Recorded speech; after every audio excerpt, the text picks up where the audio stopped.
Truth is for the purpose of love. Hear me?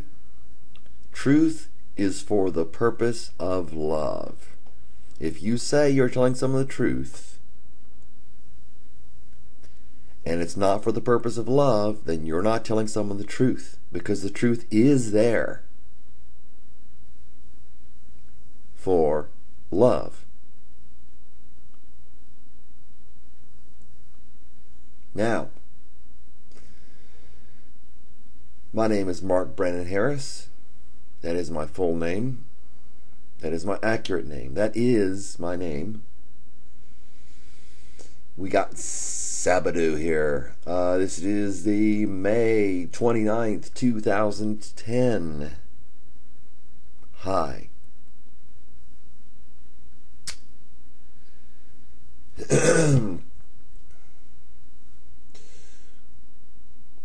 When someone wants to do the right thing, then the truth, the only way the truth could hurt them is that they are not conforming to it, if that makes sense. That they're, if somebody wants to do the right thing, that it's hurting them, that if they're honest, if they're trying to do the right thing, it is hurting them that they don't measure up. And that is the only way the truth hurts them. That's it. There is no other truth that hurts them other than their lack, and they'll recognize it if they're honest. If they're trying to do good and they're honest, they will recognize the goodness of the truth immediately. Whereas the lie is just the opposite. If someone is telling you to do something and they're calling it the truth, and you're sincere and you're honest and you're trying to do the good thing, and all it does is make you feel bad, and you want to give up. It makes you feel bad. It makes you feel like you can't measure up. All this stuff, this is the work of Satan.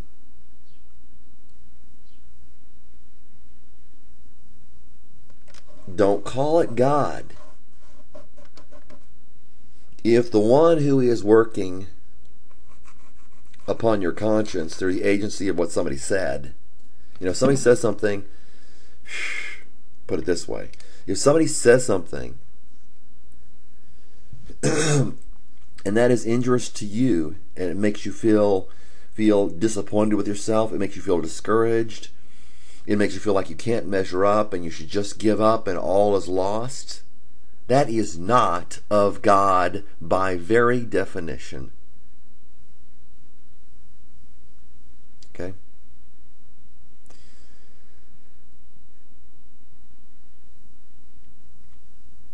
If something, and see, that is mostly what you get. That is basically for the most part of your life. That is pretty much all you get.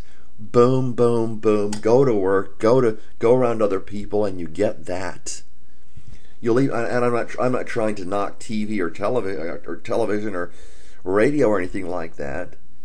But it's the same type of thing you get on TV and radio because it's the same type of people. The truth is a rare thing. The reason the truth is not a rare thing in my life is because I have accepted it. You got to prepare I believe you got to prepare yourself and say, okay, I'm going to open myself up to reality, to the truth, as far as, well, in everything, but as far as that I have a lack, per se, for yourself, that there's a problem here, that what is the essence of my being is screwed up. I was listening to somebody who's doing some Indian stuff. Like I mentioned him again, without naming him, but I was listening to a guy who was into some Indian stuff, and as much as I have respect for a lot of what I hear, and as much as at least some of what I hear from this guy is right on. As much as that, despite that, excuse me, despite that, there's this idea that inside you're pure and all this thing. Jesus takes more of a mechanical view, like a mechanics type view, and it's got less, sparkly sprinkles on it. It's not like a little, Christmas cookie with those little silver sparklies or, various colors. It doesn't sound as good, which is what the truth comes down to. The truth doesn't sound as good, therefore people reject it.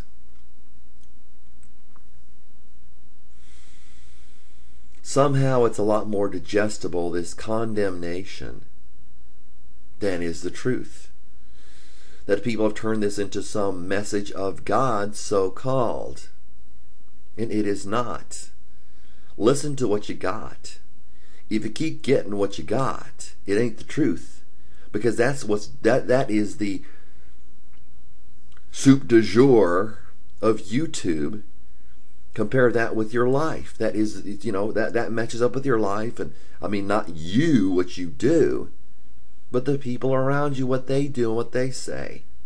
The soup du jour is, condemning this person, condemning that person, condemning that person. If you condemn enough people and prove you're right and prove you're more logical, more crosses around your neck or whatever, that will suffice.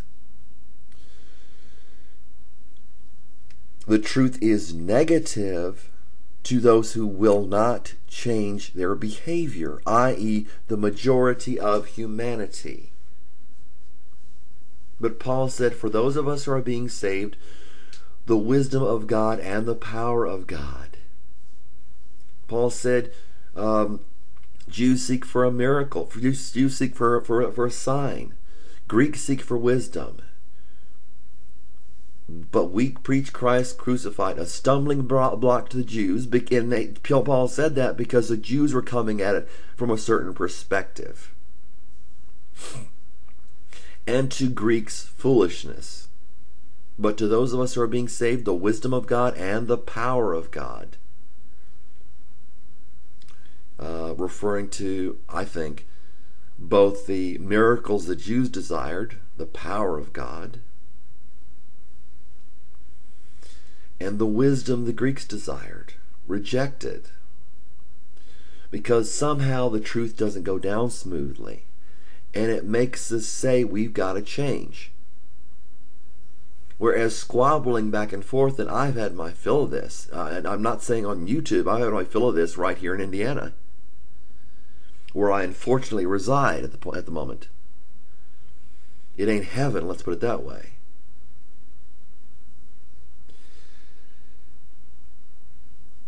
That somebody says, well, somebody squabbles me, I can squabble back at them, and if they lie about me, I can lie back at them. But when the truth comes in there, you recognize there's a problem with yourself and you have to change yourself.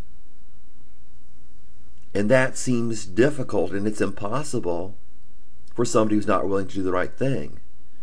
So the truth gets to the point where people say, oh, it's burdensome. But it's got that silver lining that results in more of that if it's accepted, because it results in righteousness. It results in salvation.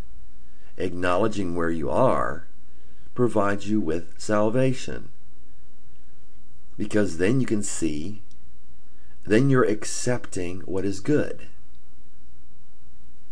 But if you're someone who is looking for what is right, and the so-called truth makes you feel like, okay, plug your ears if vulgarity bothers you. Shit.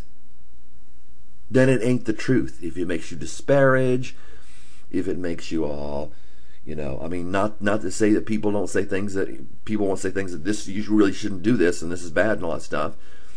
But if the correction of your life, if the truth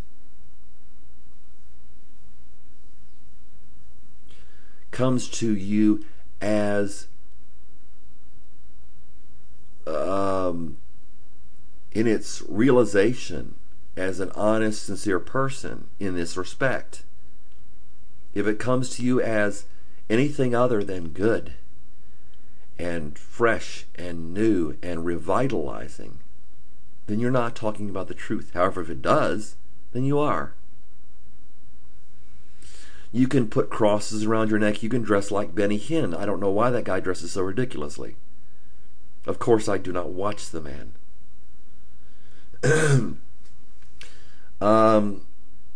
So that's what I wanted to say, and I'm about out of time.